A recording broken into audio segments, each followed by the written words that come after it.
और ये आवश्यकता कब पड़ी कि जब इस देश के अंदर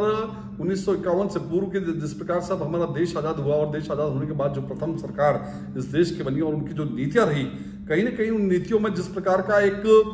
मैं कह सकता हूं कि छुपा हुआ एक बड़ा षड्यंत्र था कि इस देश को किस प्रकार से जो विभाजन था, विभाजन उन्होंने किस प्रकार से करवाया वो हमने देखा। आज धर्म के आधार पर विभाजन हुआ और उसके बाद भी इस देश को किस प्रकार से कहीं ना कहीं एक गर्त में धकेलने का जो एक षड्यंत्र था, उससे बचने के लिए और उस समय ऐसी आवश्यकता पड़ी कि एक ऐसा राजनीतिक विचारधारा का उदय होना चाहिए जो कहीं ना कहीं केवल उसका उद्देश्य एकमात्र हो कि ये माँ भारती किस प्रकार से पुनः जो है विश्व के सांस्कृतिक सिंहासन पर वापस विराजमान हो। इस विचारधारा को लेकर के जनसंघ का उदय हुआ और उसमें काम करते करते अनेकों प्रचारक हमारे लगे।